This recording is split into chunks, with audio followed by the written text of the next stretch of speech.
Bienvenidos a Comentarios Contables, espacio del Colegio de Contadores Públicos de México. Los saluda el licenciado Juan de la Cruz Higuera Arias, integrante del Colegio de Contadores Públicos de México. Hoy vamos a hablar de las reformas fiscales en materia estatal para 2018. Este programa lo vamos a dividir en dos partes. La primera, en donde haremos referencias a los principales cambios, a las principales novedades que se han dado en la Ciudad de México. En la segunda parte, haremos referencia a las reformas estatales en el Estado de México. Para ello, contamos con la presencia del contador público, Juan Manuel Franco Gallardo, integrante y expresidente de la Comisión Fiscal del Colegio de Contadores Públicos de México. A la licenciada Marilena Méndez Sánchez, subprocuradora de Legislación y Consulta de la Procuraduría Fiscal de la Ciudad de México. A nuestro estimado contador público Alberto Gabriel Cárdenas González, integrante de la Comisión Fiscal del Colegio de Contadores Públicos. Gracias. Tenemos un programa interesante, vasto. Hay una parte particularmente relevante en lo que ha ocurrido en la Ciudad de México, concretamente en este programa de condonación, de reducción de impuestos, de facilidades para los contribuyentes, donde se ha notado una sensibilidad extrema por parte del jefe de gobierno. ¿Nos puedes platicar algo, Marilena, a este respecto? Claro que sí, muchas gracias. Efectivamente, existen muchos beneficios fiscales que se han otorgado o se han emitido durante el transcurso del ejercicio fiscal 2018, entre los cuales se encuentran comprendidos los subsidios que emite el jefe de gobierno el 15 de enero de 2018 en materia de impuesto predial y también en materia de impuesto sobre tenencia o uso de vehículos. Eso es uno de los descuentos o de los subsidios más importantes. También hay otros en relación al impuesto predial que corresponde a las personas de la tercera edad sin ingresos fijos y de escasos recursos, que incluye jubilados, pensionados, madres solteras, que les benefician con 30% de descuento en el pago del impuesto predial cuando el valor catastral de su inmueble es superior a 1,957,000 pesos. En este caso se le aplica una condonación del 30%. Este beneficio dura todo el año. Para las personas que tienen en estas condiciones y cuyo valor catastral es menor, recordemos que hay otra serie de beneficios fiscales que ya están contenidos en el código y que son las cuotas fijas, que muchas veces sabemos que las personas de la tercera edad se acercan al principio del año a ser efectivas en las administraciones tributarias. Adicionalmente, de acuerdo con los transitorios que se emitieron en las reformas recién publicadas al Código Fiscal de la Ciudad de México el pasado 31 de diciembre de 2017, se dispuso en un transitorio que el jefe de gobierno emitiría una resolución de carácter general para condonar el impuesto predial a los inmuebles que tuvieran grietas o hundimientos, pero en diversas colonias de la delegación Iztapalapa. Esta resolución, cuya fecha de vencimiento es el día 30 de enero, ya se emitió el día 15 de enero de 2018. En esta parte es importante señalar que se requiere un dictamen de la Secretaría de Protección Civil para determinar el grado de afectación que tiene el inmueble. Es preciso indicar que solo son algunas colonias de la delegación Iztapalapa y las cuales se precisan en esta resolución. Adicionalmente, se emitió también el 23 de enero de 2018 una resolución de carácter general por la cual se exime del pago de los derechos por el suministro de agua y por el impuesto predial a los afectados de los sismos ocurridos el pasado 19 de septiembre. ¿Quiénes van a ser beneficiados? Las personas cuyos inmuebles sean dictaminados o sean determinados como, o que se hayan derrumbado, que hayan sufrido que se hayan colapsado, gracias, y que también sean dictaminados como inhabitables. En este caso, la tesorería y el sistema de aguas directamente aplicarán la condonación. El contribuyente no tendrá que hacer nada. ¿Quién hará los trámites correspondientes? La Comisión de Reconstrucción creada por el jefe de gobierno el año pasado, el titular de la comisión enviará el listado de los inmuebles afectados y en automático la tesorería y el sistema de aguas implementarán las medidas que sean necesarias para aplicar directamente este beneficio. ¿Hasta cuándo o hasta dónde abarca la condonación?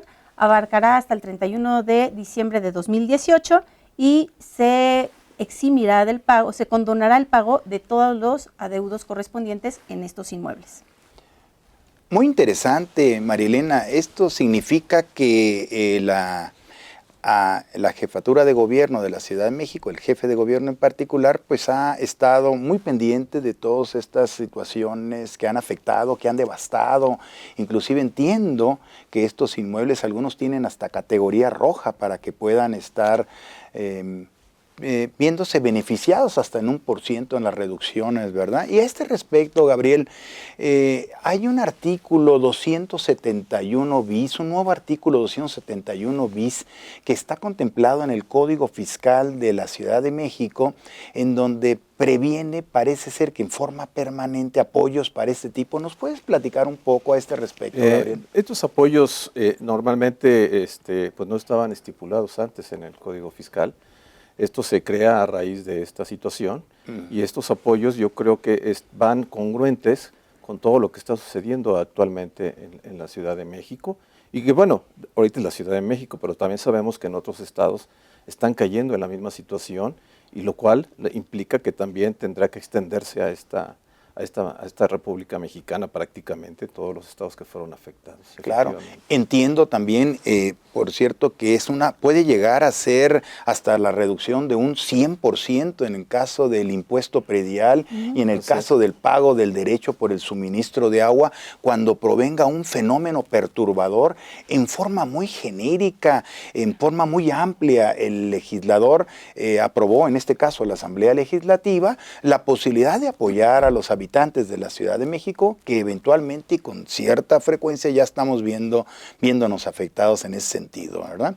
Pero en cuanto al impuesto sobre adquisición de inmuebles, contador Franco Gallardo, ¿nos podrías dar algún comentario sobre el que no se pague el impuesto, o mejor dicho, se pague una tasa del 0%, tratándose de adquisición de bienes por herencia? ¿Cómo quedó esto, Juan Manuel? Bueno, licenciado, aquí realmente el impuesto a adquisición de inmuebles, pues sí realmente se queda grabado con la tasa del 0%, cuando realmente es una sucesión por herencia.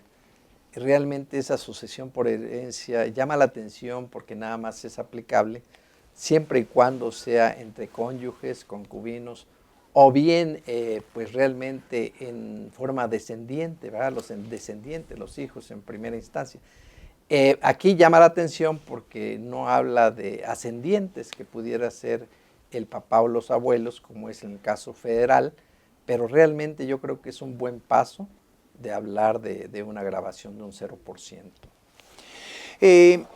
La ley, en este caso la ley, Juan Manuel, la ley establecía ahí 3 requisitos para no pagar el impuesto sobre adquisición de inmuebles. Ahora dice que basta con uno solo de los requisitos, y me gustaría que precisáramos si los requisitos, por ejemplo, es hasta 2.200.000 pesos aproximadamente, entendiendo lo que es la UMA, la unidad de medida de actualización. 2.191.000. 2.191.000. Gracias, Gabriel. ¿Cómo sería si por el solo hecho de que el hijo del decuyus fallezca y el inmueble vale 10 millones de pesos, bastaría con que sea hijo para que no pague el impuesto sobre herencia en materia de adquisición de inmuebles? Muchas gracias por la participación. En esta parte es una parte muy importante, efectivamente, como lo comenta mi amigo Juan. El año pasado se decía que con que para que procediera la tasa del 0% se necesitaban los 3 supuestos. Para este año se queda o se reforma en el decreto de reformas que fue aprobado, que fue publicado el pasado 31 de diciembre de 2017, se establece que basta con cualquiera de los 3 supuestos en las sucesiones, en la adquisición de sucesiones por herencia. ¿Cuáles son los 3 supuestos? Es muy importante porque efectivamente, ¿qué pasa si el inmueble es mayor a 10 millones, pero yo soy el hijo y la adjudicación se hace en este año? Pues tendría lo aplicable es la tasa del 0%. Pero ¿qué pasa si soy el primo y, bueno, pues si es mi tío o es otro supuesto que no sea la concubina o el concubino, esposo o el descendiente en línea recta?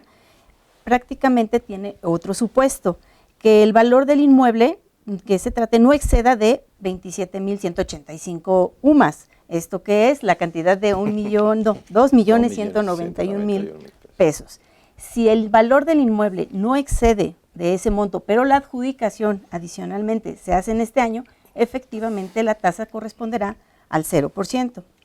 Y adicionalmente tenemos un supuesto más, que ese es el que pudiera pues abrir un poco el espacio para que, independientemente de cuándo haya fallecido la persona, hay una temporalidad, pero puede abrir y no está sujeto a un monto. Dice que el otorgamiento, firma y solicitud de la inscripción en el registro público de la escritura de adjudicación se dé dentro de los 5 años del fallecimiento, lo cual será contado de acuerdo con la fecha que se indique en el acta de defunción correspondiente. ¿Esto qué quiere decir?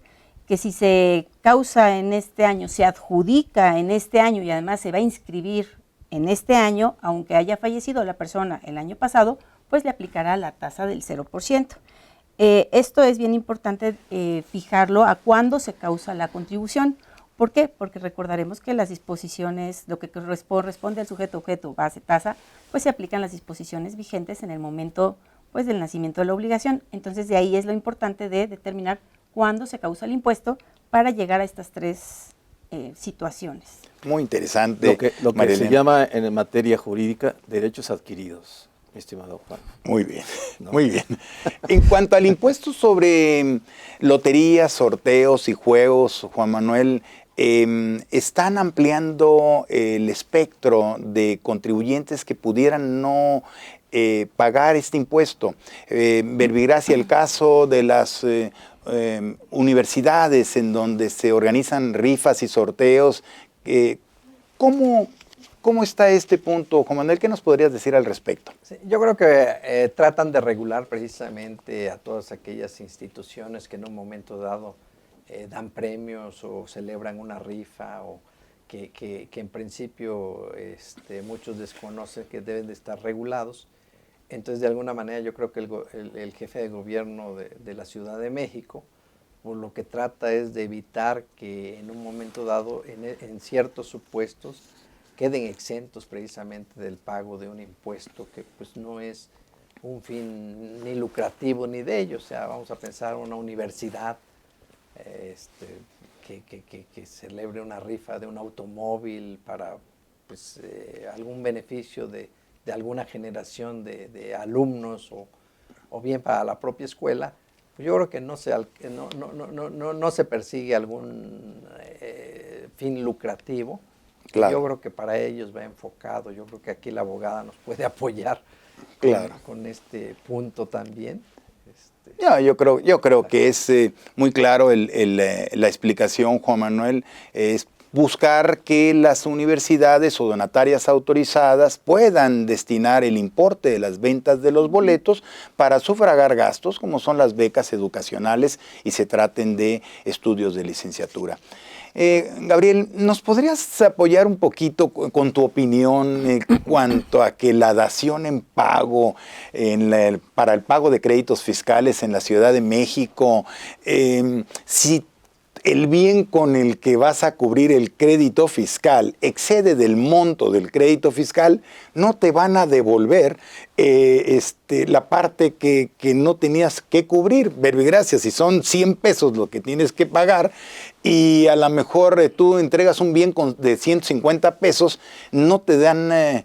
pues no te dan cambio. ¿Qué pasa aquí? No, en ese aspecto yo creo que yo lo siento como un tipo de justicia fiscal, en el sentido de que si existe un crédito, bueno, sabemos que ese crédito, bueno, es algo que está determinado por la autoridad y que en cierto momento pues es un adeudo que tiene el contribuyente con la autoridad. En el caso de que él no cuente con los recursos para poder sufragar ese crédito fiscal y tenga que hacerlo con una dación en pago, como tú bien lo dices, pues bueno, la autoridad tiene, vamos a llamarle el privilegio y el derecho de decir, bueno, me doy por pagado y listo. Pero no hay devoluciones. No hay devoluciones, ¿no? Yo creo que, en mi opinión, sí es algo que yo lo considero justo y lo considero adecuado bajo los esquemas que te están dando la facilidad para que tú pagues con algo que no es efectivamente dinero en efectivo. Muy bien. María Elena, ¿nos podrías en muy resumidas palabras decir alguna novedad en cuanto a los están obligados a dictaminar obligaciones de pagos de tributos en la Ciudad de México y esto de las modificaciones de los avisos para dictaminar? Sí, en relación a la parte que se modificó para este año en la parte del dictamen, los sujetos para dictaminar 2017 son los mismos que venían ya siendo desde el 2016. ¿Cuál es la parte que en lo que corresponde al dictamen se modifica? En el artículo 62 del Código Fiscal se indica que los avisos en 2017 se establecía que los avisos se podían modificar solo cuando se sustituyera al dictaminador, y esto siempre que se avisara a la autoridad un mes antes de que se presentara el dictamen. Actualmente se está previendo que también se pueda modificar el aviso correspondiente cuando se quiera incluir una o más contribuciones que pudieran ser objeto de dictaminación, porque finalmente puede dictaminarse por cualquier otra contribución y no necesariamente respecto de las que solo se está obligado. Ello implica que puede modificarse el aviso también hasta antes de un mes de que se tenga que presentar el dictamen, el cual se deberá presentar pues el último día del mes de mayo.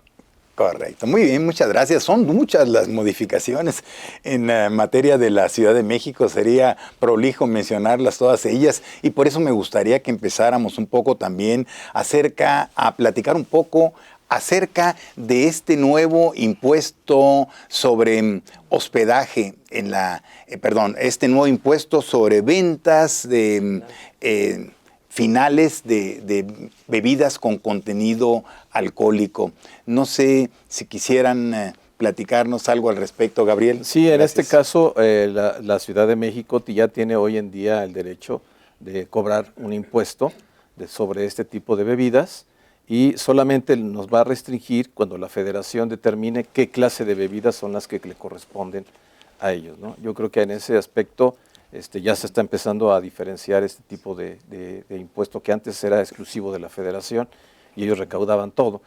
Pero no, hoy en día ya se empieza a modificar este tipo de situaciones que yo creo que va en beneficio de los ingresos que debe tener cada una de las ciudades. Nada más abundando, abogado, ahí, sí, a lo que dice Gabriel, nada más aclarando de que es un impuesto que le corresponde al Estado de México, ¿verdad? No sé si en el DF, en la Ciudad de México creo que no existe el impuesto, es más que nada en el Estado de México. ¿Quién lo causa? ¿Quién lo causa, Juan Manuel? ¿Cuándo hay esa venta final de la bebida de contenido alcohólico? Y si tiene que el impuesto trasladarse en el precio, ¿cómo opera esto? Bueno, realmente aquí quien lo causa es precisamente aquella persona física o bien una persona jurídica colectiva que realmente realice la venta en el territorio del Estado de México. Y básicamente ahí prácticamente siempre y cuando la entrega material de esa bebida con contenido alcohólico se haga en ese territorio. Aquí lo que llama la atención es que realmente pues ese impuesto se causa sobre el precio de venta sin incluir el IVA y el impuesto especial sobre producción y servicio. pero lo que llama la atención es que ahí establece este impuesto que es una retención que debe ser el enajenante. Entonces no entiendo cómo el enajenante es el que va a hacer las veces de recaudador y le están obligando a que retenga, si prácticamente él se lo va a cobrar dentro del precio a su cliente. Luego entonces, nada más que llama la atención también el nombre del impuesto, porque es venta final, y al final de cuentas es una cadenita donde es el que realmente importa o produce o enajena, pues realmente, o el envasador, es el que va a vender, pero va a vender a alguien que al final de cuentas no es el que va a consumir, sino ese a su vez lo va a vender al consumidor final. Entonces, así lo denominaron, pero bueno. Pues muchas gracias por tu participación. Los invitamos para nuestras próximas emisiones de comentarios contables. Síganos por favor en nuestras redes sociales y en nuestra página electrónica del Colegio de Contadores Públicos de México, www.ccpm.org.mx, y en Facebook, LinkedIn y Twitter, así como nuestro canal privado de YouTube. Nuestra siguiente cápsula contable en próximas ocasiones será sobre las reformas en el Estado de México. Gracias.